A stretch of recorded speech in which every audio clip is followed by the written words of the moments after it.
冬季是什么让你咳不停呢？没有按我们的正确的辩证去治疗，所以他就咳嗽不好。怎么辨别咳嗽是风寒还是风热导致的呢？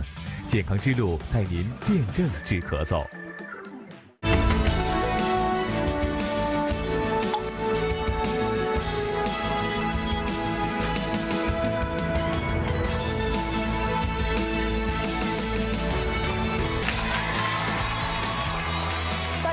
过健康生活，欢迎大家收看由无限极健康食品独家冠名播出的《健康之路》节目，我是谢玉华。到了这个季节呀，我们发现身边感冒的朋友是越来越多了。您说呀，像打喷嚏、流鼻涕、流眼泪这样的症状过去之后呢，有一样是特别困扰大家的，就是这咳嗽怎么着都不好。我不知道大家有没有这样的体会？而且关键是一咳嗽起来呢，我跟你讲，吃感冒药、吃消炎药都不好使，很长时间它就是不好。所以咱们今天就得说一说，对于感冒之后所引起来的各种各样的咳嗽，咱们中医有什么好的办法可以帮助您来缓解？今天我们请到的是来自于北京中医药大学东方医院的何明主任，欢迎何主任。你好，何主任，欢迎您。那是不是到了这个季节的时候，像您呼吸科就已经人满为患了？是的，因为冬天到了，咳嗽是冬季的高发病。那么比较多的人，就像你说的那种情况，就是感冒以后咳嗽没完没了，老是不好。这个最常见的还是感冒以后引起的。那么这个感冒引起的咳嗽呢，我们叫什么呢？中医叫外感咳嗽。什么叫外感呢？就是受到外邪的侵袭，比如说风寒、暑湿、燥火，这些侵袭我们的肺以后呢，就会引起咳嗽。那我们这叫外感咳嗽。但是为什么你说像别的感冒的症状，像流鼻涕呀，或者是打喷嚏呀、头疼，我吃点药，一般2天左右就能好，不吃药也能扛过去。为什么咳嗽我每次都加倍吃药，一般都得是半个月打底儿，吃药不管用，为什么呢？其实最常见的还是我们治疗的不对症。那么很多人呢，没有按我们的正确的辩证去治疗，所以他就咳嗽不好。比如说咳嗽呢，可以分很多类型，比如像风寒的、风热的、燥邪犯肺的，那有很多种。我们冬天最常见的还是一个风寒和风热的咳嗽。如果药吃不对，肯定你就好不了啊。所以咱们今天啊，就得告诉大家，当我们咳嗽出现什么样的反应的时候呢，您就能对上症，就能够选对药了。待会儿要请您慢慢给大家介绍何主任，请您先落座，辛苦您。刚才呢，何主任已经说哈，如果要想吃对药，让我们症状缓解得更快，首先呢，您得分清楚了，这会儿您的咳嗽呢，到底是什么原因引起来的？是我们常听到的风寒引起来的，还是大家有点陌生的风热所引起来的？那关键是一旦发病了，咱真的分不清楚啊，这怎么分呢？其实呢，我们这也容易，我们在家里这个老百姓不可能会摸脉呀什么的，但是我们首先要看一个痰。其实痰，看寒热就能够表现它的这个是一个最基本的东西。咳嗽和痰都是有关系的，比如说咳嗽，那么痰的性状、颜色，那么就能看出它的寒热来。这个是在家里最容易看的。那我们来看一下，咱们先分一分哪一种咳嗽啊是受了风寒所引起来的。咱们先观察一下您的痰，看第一个问题，下列哪一个是风寒咳嗽的特点？主要就是观察痰的颜色和性状啊，是咳白痰呢，咳黄痰呢，还是干脆就没有痰？请大家先来做出判断。比较容易理解，就是受了风了，受了寒了，冻着了，引起来的。观察过吗？我记得我小时候哈，因为我生在北方，那时候天儿比较冷，就这个风寒的咳嗽特别多。我妈一般都说是，哎呦着凉了，到晚上都是拔个罐儿。那时候就是清咳，就是没有痰，干咳。要不就是用这个热乎手给你捂一捂后背心儿，就感觉哎，好像这个寒风出去了以后，没有这个咳嗽的症状了。我同意小林的这个观点，而且我认为一般吐痰都是上火，一般都是太干了，哪都干，鼻子也流血，有分泌物的时候才会。对，你说你冻着了，都已经瑟瑟发抖了，还有痰，我觉得我那个时候吐痰真的很少。那我们来看看大家的选择。我们现场100位观众朋友们选择较多的是咳黄痰，或者干脆就没有痰。那这是不是风寒就是受了凉气呀、受了寒邪引起来咳嗽的特点呢？教给大家观察的办法：如果您咳的是白痰，这个才是风寒咳嗽。所以其实从这个选项也看得出来，大家对这方面啊真的是没经验，不会分。是的，风寒咳嗽的痰的特点应该是稀白的痰。哦，稀白的。稀白的痰，为什么稀白的痰呢？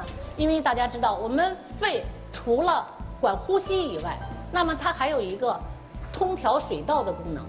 那通调水道是干什么呢？就是把我们身体的水分，那通过这个我们的肺输布运行到全身去。那么，当我们风邪被这个犯肺以后呢，那么这个肺的这个输布水的功能，我们叫通调水道的功能也是下降的。那么它的那个水分呢就会聚集在一起，凝聚成痰。那么我举个例子，比如说我们冬天在一间房子里，屋里有很多的水蒸气。那么如果冬天外边寒冷的话，我们玻璃上会出现什么呢？水珠。对，这些水珠呢，就是我说成饮的道理，相当于我们肺里有湿了，又遇到寒了，那它会成呢饮，就是稀白的痰。遇寒就聚集在一起，就能够看得出来了，就是稀白痰凝聚成稀白痰。而且那个时候不光是痰白，好像如果淌点大鼻涕什么的，鼻涕也是清水的。对。这一抹，哎呀冻着了，肯定是清的。那通常情况下，像刚才大策提到，比如说流清鼻涕，再加上咳白痰，这个算不算就是典型的受寒所引起来的咳嗽的特点？只是一部分，应该它还有一些风寒的表证。比如说会有什么样的感觉？那么我们受风寒的应该是有表证，比如说发烧，这个浑身酸疼，怕冷不出汗，鼻塞流涕，这个是比较常见的风寒的表证。那表证我们一个个说，为什么怕冷没有汗？发烧了。为什么怕冷无汗？发烧了。那么我们受寒邪以后呢，侵犯以后呢，那么我们肺还有一个宣发的功能，它会把我们身体的阳气宣发到体表去。那么这个阳气是干什么呢？温煦体表，觉得暖和。那么如果我们这个宣发的功能失常了，那么我们表面的阳气也会被遏制，那它就会出现冷，老觉得身上冷，这怕冷。那么还有一个，我们肺呢还有一个功能，它是管我们毛孔的开合的。那我们说，如果说这个受到风寒以后呢，那它的毛孔开合我们叫腠理，闭塞，也就是毛孔开合不好了。那闭上了还出汗吗？不出汗了。对，所以它就是无汗。无汗。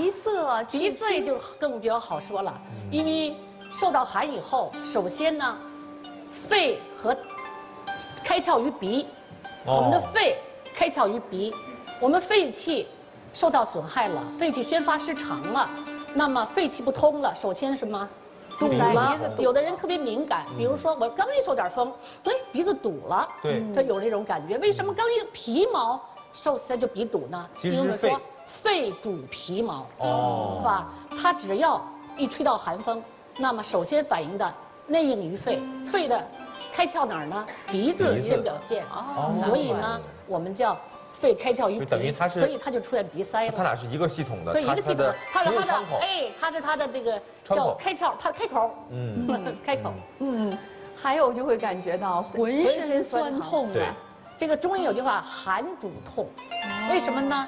因为寒邪来了以后呢，寒还有一个收缩和凝滞的功能，那我们的经脉都不通了，凝滞不通了，那么还有一句话叫不通则痛，大家都知道这句话，所以呢就会浑身酸疼了。好，在舌苔上也会有表现哈，也会有表现，它也是因为寒邪的一就是薄白吧，跟刚才我说的寒邪起肺是一样的。它会是一种什么样的那种状态呢？和我们正常的舌头会看上去明显不一样吗？它就是在我们正常的舌苔上有一层薄薄的一层苔，薄薄的一层白色的苔。其实要是能记住这5条的话，也不太简单哦。其实你就看你的，如果有体温的话，当然你在家里量一量是最好的。但是我们能看到的其实一个舌头，舌苔薄白，再有一个呢咳嗽，白稀痰，是吧？其他的你症状呢自己好办啦，浑身酸疼啊，这种比较好办了，是吧？看这个2点是很重要的，一个看痰，一个看舌苔。如果要是对上症了哈，刚才屏幕当中呢出现的这5种症状啊，您全都有，而且呢刚好是这段时间啊穿衣服太少了，受了风寒了。那下面呢咱们就得选对药了，用哪一种呢？看看下面这个问题。选择一下哪一种药对于风寒咳嗽是最有效的？都比较常见啊，是银翘解毒片、通宣理肺丸还是川贝枇杷露呢？请大家先来做出判断。所以这就涉及到刚才大策一开始说的，为什么我吃了半天的这个咳嗽药，咳嗽还不好？这样，咱得选对了呀。我知道了。你说选哪一个呢？我原来一直吃银翘解毒片，因为常见，又是非处方药，而且还便宜。吃药也要注意理财嘛，我都吃不起川贝枇杷露。那小林呢？所以我以后就要选川贝枇杷露，为什么呢？因为以前吃的银翘解毒片不好使。我们家哈，只备了通宣理肺丸和川贝枇杷露，但是至于选这2个哪个，一般都看心情和哪个在跟前儿，根本不知道说这2个有什么本质上的区别。我认为一个是大丸子药，一个是喝的露。这个会甜一些，川贝枇杷露。对呀，对，我觉得川贝也是有止咳的功效的。是，当然，对，就是止咳的嘛。所以我分不清。对，至少我不去吃银翘解毒片。咱们来看看大家的判断是什么啊？看一下100位观众们的选择，最多的选的是银翘解毒片和川贝枇杷露。我们看中医推荐给大家，这里是由无限极健康食品独家冠名播出的健康之路节目，推荐给大家的要用通宣理肺丸。大家对这味药似乎也不太陌生，知道到底有什么作用。你看这么少的观众选了这个答案，说明大家对这个药比较陌生，对这个病还是不是十分了解。那么其实呢，这个银翘解毒呢，它是一个治风热的、风热感冒的解毒银翘的解毒，是吧？这个川贝枇杷露呢是治一个风热咳嗽的。那么只有通宣理肺是治风寒咳嗽的。那我们看看它的方子吧，我们看看它这个方剂。那么它这个里头呢，有这个芝麻黄、苏叶，这个2个呢，它是一个祛风的，一个是宣肺的。那祛风宣可以散寒的，是吧？祛风宣肺的。那么桔梗、杏仁儿，这个前胡，这些都是止咳的，止咳化痰的。半夏、陈皮。那么也是止咳化痰的。那么现在研究证明呢，这茯苓还有减少气管内这个粘液分泌的作用。实际上呢，它是一个健脾利湿渗湿的。那么其实有个祛痰的作用。那止窍呢，主要这宽胸这个理气的。这个黄芩呢，主要是我们怕这个寒入里，预防它入里化热的。所以这个方子组在一起是一个疏风解表散寒、宣肺止咳的。解表散寒、宣肺止咳。宣肺什么意思？从字义上说，宣肺就是一个生发和向外输布，是这个意思。为什么要说这个词儿呢？因为肺的功能，刚才我们知道2个了，除了呼吸、通调水道，那还有一个宣发和肃降的功能。宣发肃降，宣发什么呀？就是给它散开，是吗？对。它呢，就把我们，比如说第一，我们脾化生的一些水谷精微，然后还有这个水，就输布到全身去，散发去，是吧？再有一个呢，它把我们体表的，刚刚我说的气里头的气，阳气，调换到体表，还得用宣发。那么还有一种叫宣发，我们吸进的气就降去了，我们呼出不呼出啊？呼出2氧化碳也得发出去，是吧？它就有宣发的功能。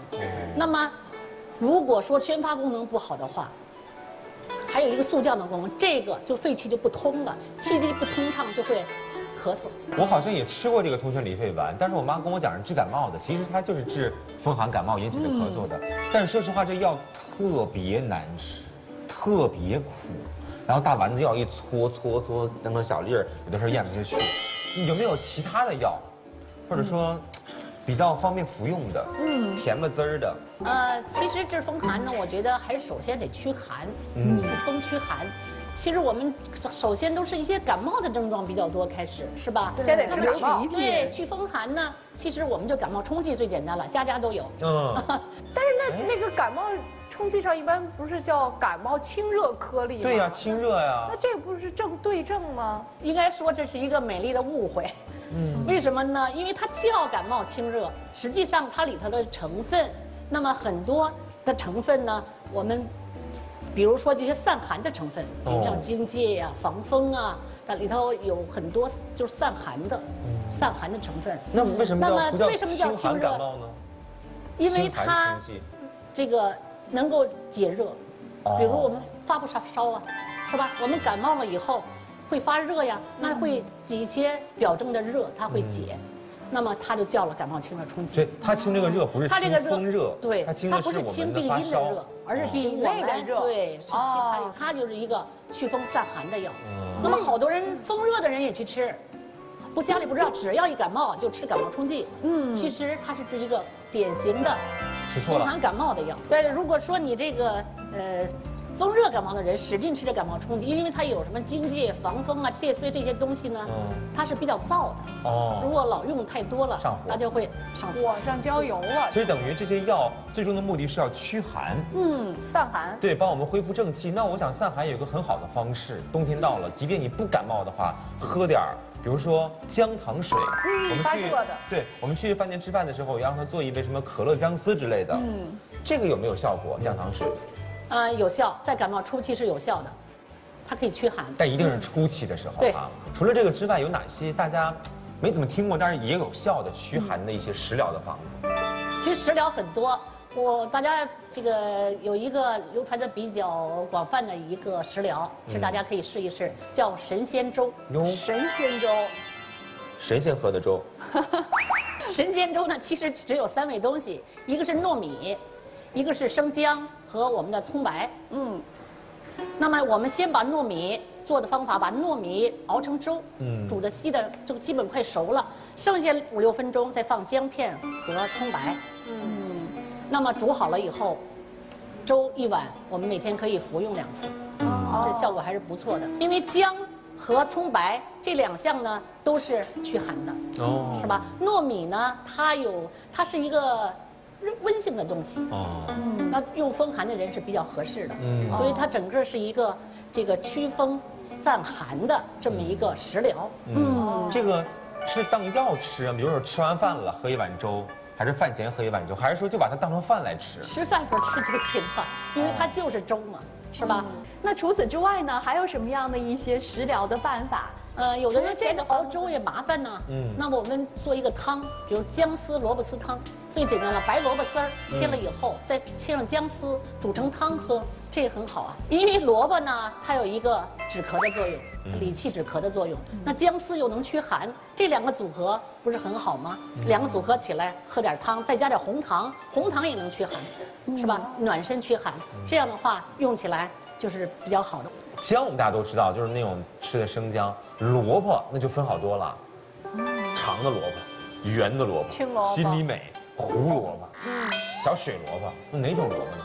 还是白萝卜比较好，大白萝卜。大白萝卜比较好。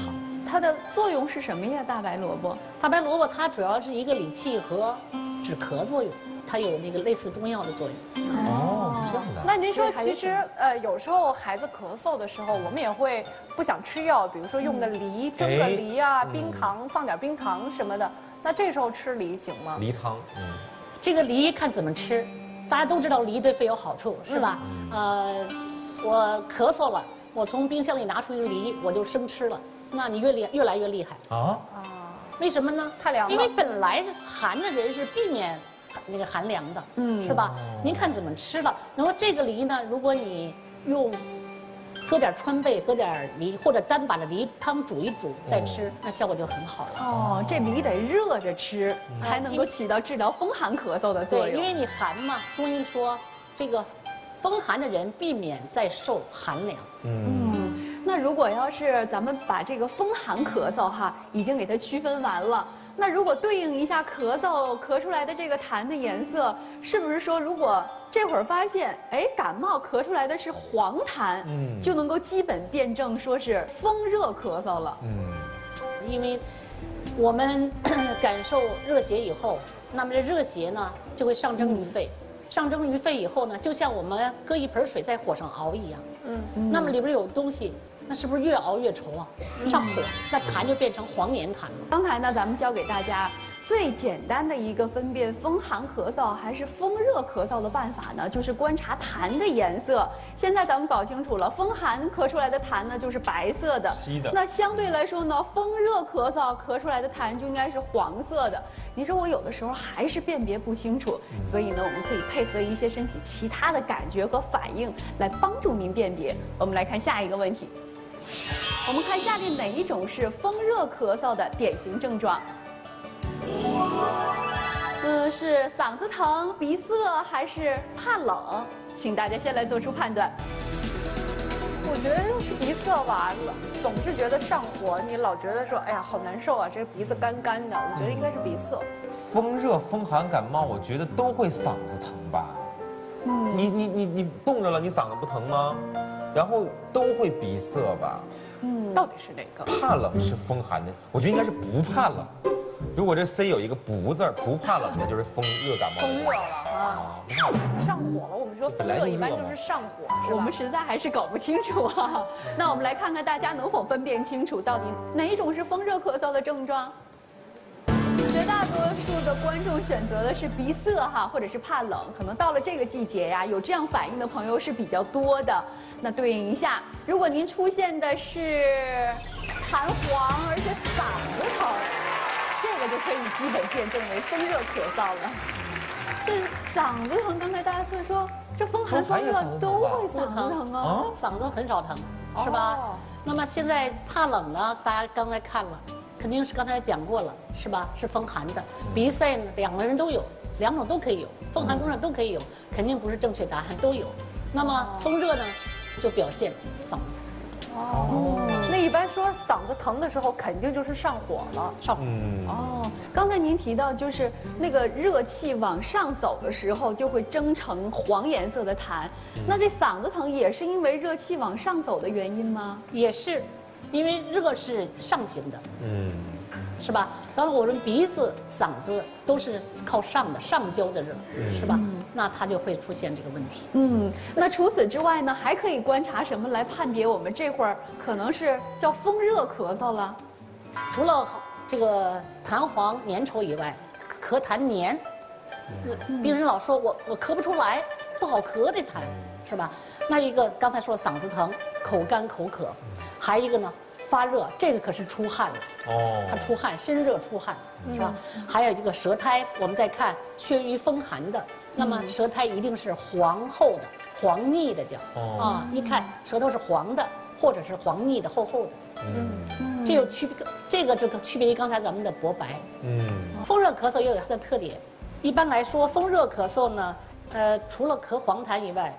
就说人身体呢，有的人会大便干。那像刚才说的这个口干，然后大便也干，或者是便秘，这种情况，算是这个风热感冒的症状吗？还是说你就是简单的便秘和没喝水的原因？有不少的人就说这风热感冒也会出现大便干，肺与大肠相表里。那么有肺热，那表现在大肠上。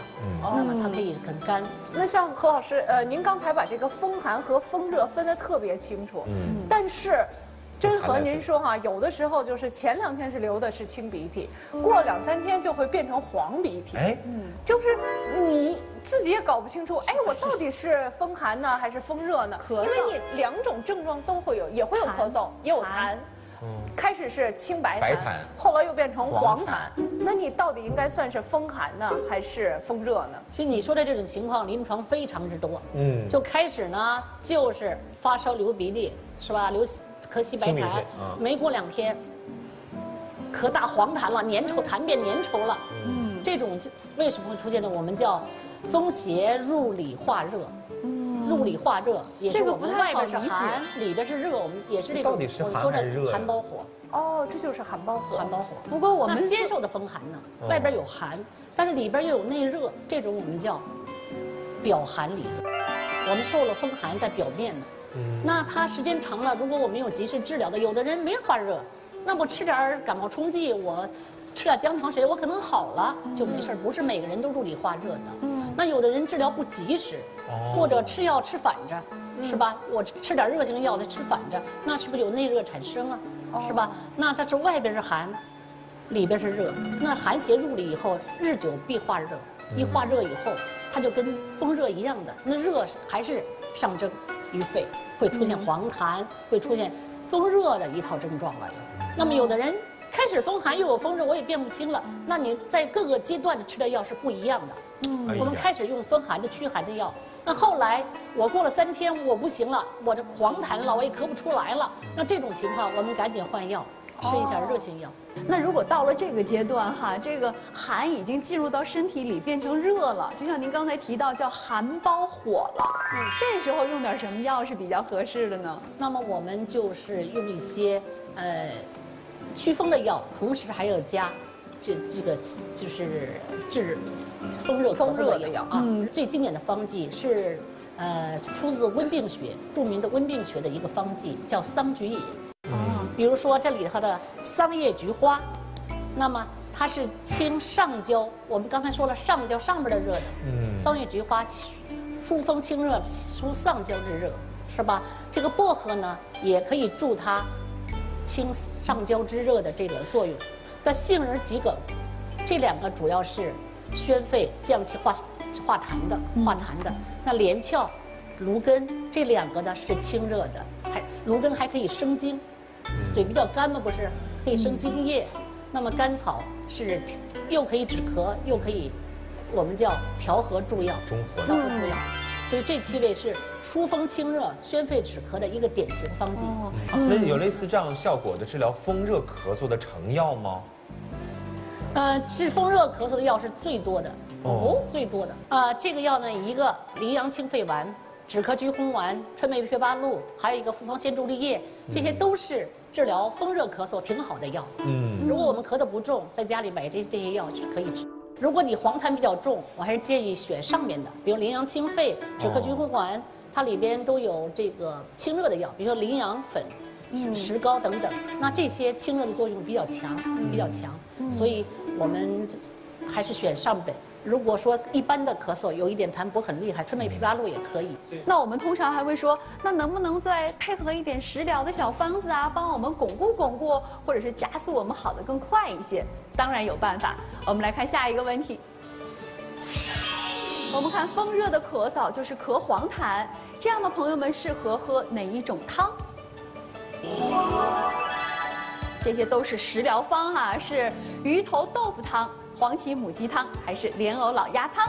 请大家先来做出判断。小林这方面有经验吗？我觉得吧，应该是这个鱼头豆腐汤。刚才何老师也说了，这个有石膏，石膏是可以清热的。咱们一般说这个豆腐里面会有那个要点豆腐吗？这里面是不是也会有石膏的成分？所以这个鱼头豆腐汤是不是适合呀？我是觉得要吃清淡一点的了，因为你都热了嘛，上火了嘛，都不清淡。我就想那个味道嘛，老鸭多腻呀，那烤鸭呀，母鸡更母鸡下奶，母鸡呀，鱼头呢好一点，没什么肉，也没什么油，豆腐呢清淡寡水的。就鱼头豆腐吧，看了也挺清淡的。对，好，那咱们来看看大家的选择，要用对药膳哦。用的是鱼头豆腐汤还是黄芪母鸡汤？咱们再给大家选择一下。咳黄痰的时候呢，您就要喝。这里是由无限极健康食品独家冠名播出的《健康之路》节目。咱们再给大家选择一下。咳黄痰的时候呢，您就要喝莲藕老鸭汤。所以咱们得听听中医的意见哈，为什么选择的是莲藕老鸭汤啊？大家知道莲藕，它可以有清肺的作用，是吧？清凉的莲藕是凉的，鸭子呢肉也属凉性的，是凉性的。你热的时候呢，不要再吃上火的东西了。不要再吃热的。大家希望感冒了，我又发烧了，我想补一补。嗯，有对呀。这样的人想补一补，温补一下。那你要补上火的东西，您来点羊肉汤，吃点辣椒，那不会更厉害了吗？越吃越上火。当然你要吃清淡的，又没有太清淡了，又没有营养。那我们想喝点汤。我觉得这里头这3个比较起来，莲藕老鸭汤是最合适的。那么因为刚才说的鸭子也凉，莲藕还是凉性。鱼头不凉吗？鱼也是水里游的呀。鱼呢，它还是要比起莲藕老鸭汤，它要热一些。豆腐虽然有一点这个石膏清热作用，但是要比起莲藕老鸭来，它不如。那么黄芪母鸡汤呢？黄芪是一个虽然是补气的，但是有点燥，温性，有点温，有点燥。是吧？那么母鸡呢也是有点热，所以黄芪母鸡汤您感冒好了以后再喝吧。但说实话，要是炖一个莲藕老鸭汤，还挺要求技术含量的。特别是老鸭，可不好炖了。其实最简单的还是茶，是吧？一泡就能喝。我们给大家推荐一个桑叶杏仁茶，就是3味药。桑叶、菊花，刚才我们说过，它是清上焦风热的。那杏仁呢？是止咳化痰的，那这个又清热又止咳化痰，是一个很好的饮料。桑叶、菊花、杏仁各这个9克，然后我们可以给捣碎了，或者直接这泡呢，杏仁不太好泡出来，然后我们就是给它煮一煮，再放一点蜂蜜就更好了。它因为什么呢？蜂蜜是润肺的。蜂蜜是润肺的。既然您说这个杏仁是可以止咳的，我就多抓2把，9克太少了。那就放呗，吃着行吗？直接那可不能，直接嚼。因为大家不知道，那么制药，有的药会有一点毒性的，是吧？比如说杏仁吃多了，那我们药典上规定，不超过10克，超过10克它有一定的毒性了。不超过10克，多吃。但一般就是9到10克。有没有更常见的、更简单的方法？更简单的去火，咱们在家做的最简单的，也大家比较爱吃的，就做个川贝雪梨汤。梨汤。因为梨就是清热的，川贝是止咳的，这样的组合就是非常简单而且实用的。一个就是川贝，放5克，因为比较贵嘛，川贝就可以了。1颗雪梨，我们把皮削掉以后放在锅里煮，不要时间太长，不要时间太梨太长了，没有10几分钟就可以了。15分钟，对，10几分钟就可以了。然后我们这个放温了以后喝。是喝它的汤水。喝它的汤，那也是要把梨给它煮了吗？蒸了还是煮汤？蒸也行，有的人把梨挖开，把川贝放里蒸也是可以的。那么煮里头，我们直接喝汤就更好了。它不是说为了它热，而是我们煮了以后，它的成分可以出来，可以直接喝。那除此之外，咱们看看我们今天场上的观众朋友们有没有遇到过一些特别难治的咳嗽？今天刚好借着这个机会，我们可以请教一下何主任，有吗？我那有差不多2个月前吧，就是感冒，但是感冒好了，咳嗽倒厉害了，特别是在夜里边就咳嗽的时候就睡不了觉。已经有2个月的时间了哈。对，时间挺长的。这个时间好像有点太长了啊，而且是夜里咳得更严重，这个是怎么回事啊？他说这种情况呢，我们临床常见到这种咳嗽呢，我们叫感冒后咳嗽，也叫感染后咳嗽。咱们古代早就有这种记载。那么我们查阅了文献，是吧？古代在我们这个有一个书，我们叫《诸病源候论·咳论篇》。那么他记了这样一句话：一日风咳，欲语阴咳，言不得静，是也。什么意思啊？什么意思呢？就刮风也咳，对，说话也咳。这个风咳呀，他要说话他就咳嗽，要说话为什么呢？吸进冷空气了，他对冷空气敏感，这说话都成他的咳嗽的病因了。妈，话说不完，这话都不能说完，一句话都说不完，咳的。过去在传统的中医辨证里，它没有这一类分型。那么经过近年的这么多的临床发病和现在的医学进展，那么我们认为这个是一种风邪犯肺症。风邪犯肺症，这也是现在多数专家的共识。它风邪犯肺症的特点，一个是嗓子痒痒，一痒痒就要咳，忍不住了，是吧？少痰。那再有一个阵发性的，我本来好好的，我说咳，咔就一大阵。咳没完，咳得很厉害。呛咳，有的人刚才我说了，呛咳、吐，有人一下都咳吐了，是吧？那么夜里躺下重，这是典型的特点。我们问问2号的观众哈，您对照一下，这3种反应您都有吗？应该是都有，差不多。而且那个阵发性呛咳，就是在夜里边咳嗽的时候，就说的咳嗽的简直就是恨不得要窒息了。哦，那好严重呀。对。那么我有一个病人，我记得非常清楚，是一个公司的总裁。他呢来找我，他说：“你赶紧给我治好，我上不了班了，我不能开会，不能讲话，不能打电话。我一说话大家笑我，我刚一张嘴就咔咔咳，刚一张嘴就咔咔咳，我没有办法。你赶紧把我咳嗽治好，我夜里咳我都忍了，我白天我上不了班呢。”所以我们就给他确实很厉害，这因为他对冷空气敏感。为什么说话咳呀？一吸气儿就咳了，打电话呢也是在吸气，所以他就会受到刺激就会剧烈咳嗽。那我们就给他用了祛风润肺止咳的这些中药，他很快就不咳了。那您快给大家推荐推荐，用到的都是哪些药？也帮着一些因为风邪犯肺的朋友们赶紧缓解一下他们的痛苦。